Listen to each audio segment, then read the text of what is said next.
Bonjour, je me nomme Alain Pajot. Il me fait plaisir de vous accueillir pour une nouvelle capsule. Cherchez, trouvez et gardez le cap. Dans une précédente capsule, nous avons vu un petit peu le cap qui était comme la direction de nos vies. On l'a imagé par une boussole qui nous montre l'aspect personnel de nos vies, l'aspect spirituel et qui nous aide à trouver nos directions. Et on a vu aussi les trois éléments de l'acronyme CAP qui représente le cadre, l'appropriation affective et la pratique. Et on a pu identifier chacun de ces trois-là sommairement.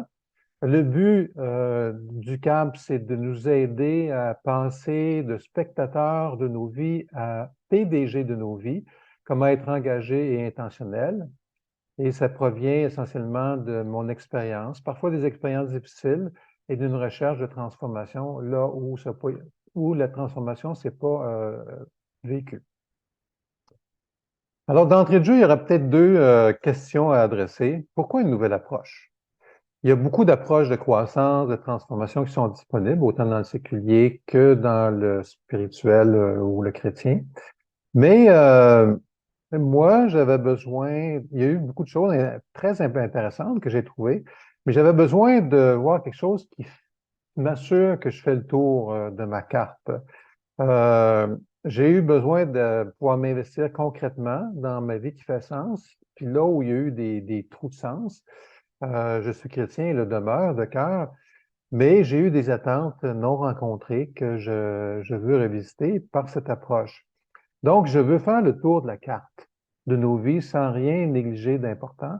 Et c'est ce qui amène à proposer ce cadre du CAP avec les trois éléments. Alors, pourquoi trois éléments? D'une part, c'est sûr que jongler avec trois balles, c'est plus facile que de jongler avec 5 ou avec 10 ou avec 20. Ça met aussi des grands blocs, des blocs majeurs.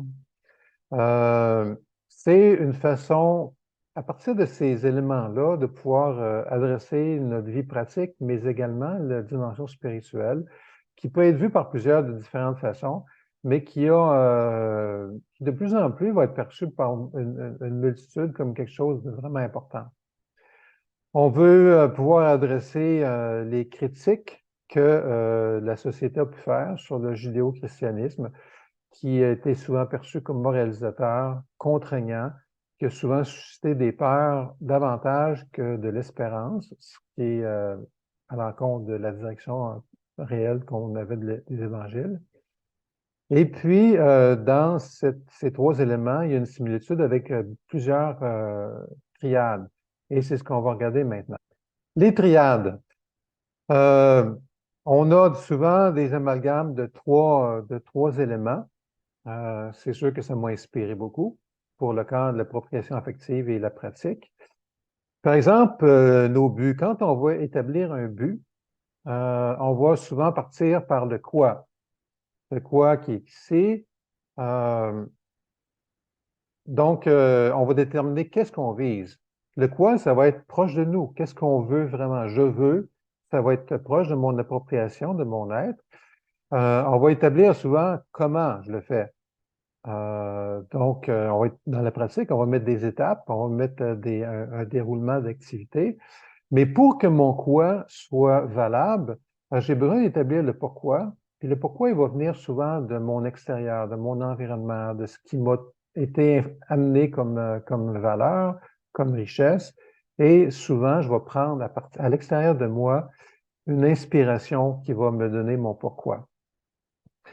Quand on va donner des objectifs d'éducation, vous vous souvenez sûrement du savoir, le savoir-être, le savoir-faire, on va toucher encore ces trois éléments. Donc, le savoir, si le savoir, on n'est pas, on le croit pas, c'est un savoir qui n'a pas d'influence sur nous. Mais si c'est un savoir qu'on croit, il va jouer un rôle. Ça fait partie de ce qu'on reçoit de l'extérieur, qui va nous inspirer. Nous, notre personne, ben, c'est l'être. Alors, je vais m'approprier mon être et puis il va y avoir un travail sur soi pour la croissance, la conscience. Et puis, évidemment, le faire pour la pratique, où je vais pouvoir apprendre à faire. Il va sûrement des compétences, mais ces trois éléments de l'éducation rejoignent nos trois éléments du cadre, du CAP. Nos pouvoirs. dans notre être, on a des limites humaines, puis on a avantage à connaître nos limites humaines, mais on a des pouvoirs.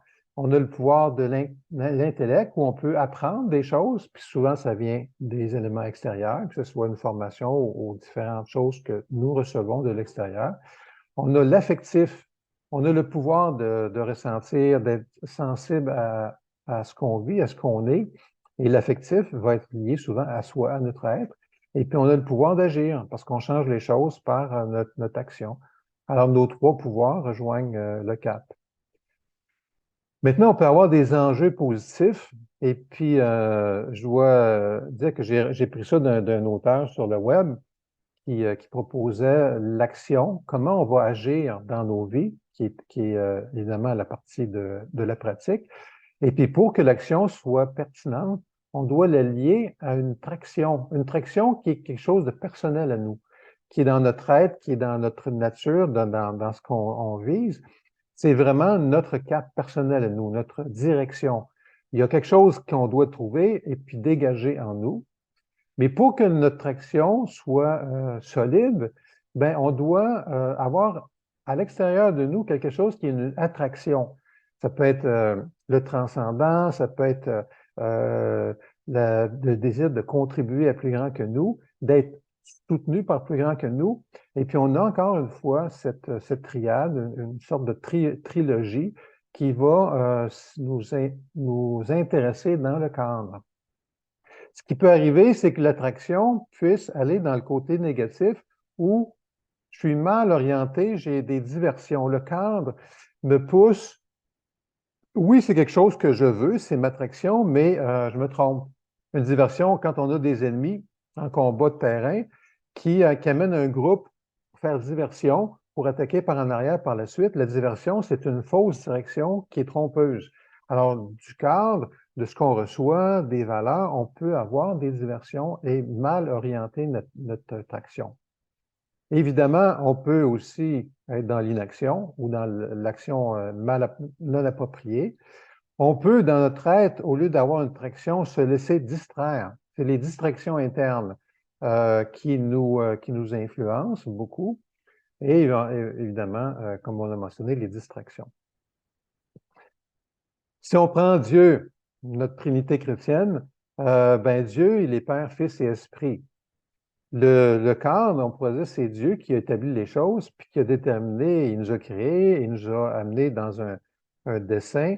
Il y a un cadre qui va venir de Dieu le Père.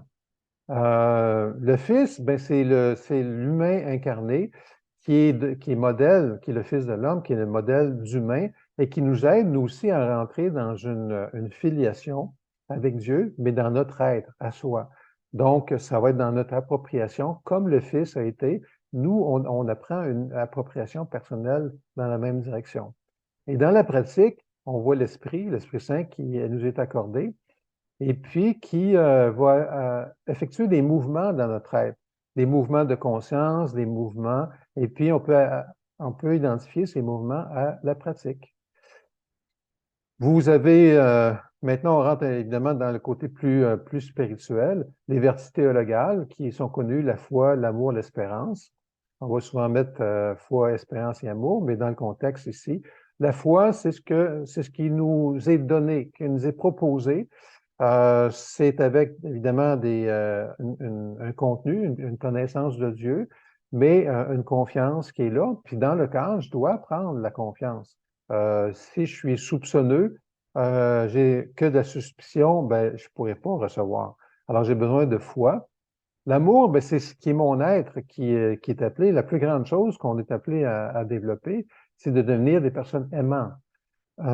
Non pas seulement des personnes qui apprécient le sentiment d'amour, mais qui sont aimantes, qui deviennent dans leur être quelqu'un qui est capable d'aimer, de donner aux autres à partir de soi.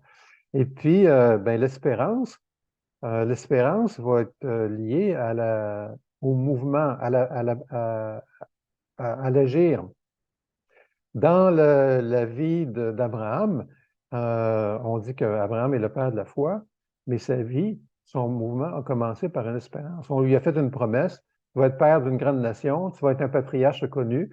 et tu vas pouvoir avoir un pays. Tu vas pouvoir être une bénédiction pour une multitude, tu vas être protégé. Ça a commencé par une espérance, puis l'espérance le fait bouger. Il a décidé à ce moment-là de laisser son pays, laisser sa famille, puis aller explorer.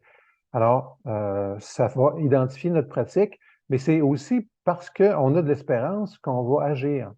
Alors, on revoit que les vertus théologales se connectent aussi au cap. Les trois moyens de vie spirituelle qui étaient proposés, souvent pour la vie en communauté particulièrement, quels sont les moyens qui vont nous faire avancer? Ben, c'est la parole de Dieu, la comprendre, le potentiel qu'il nous donne, qui vient de l'extérieur, qui nous est enseigné, qu'on reçoit.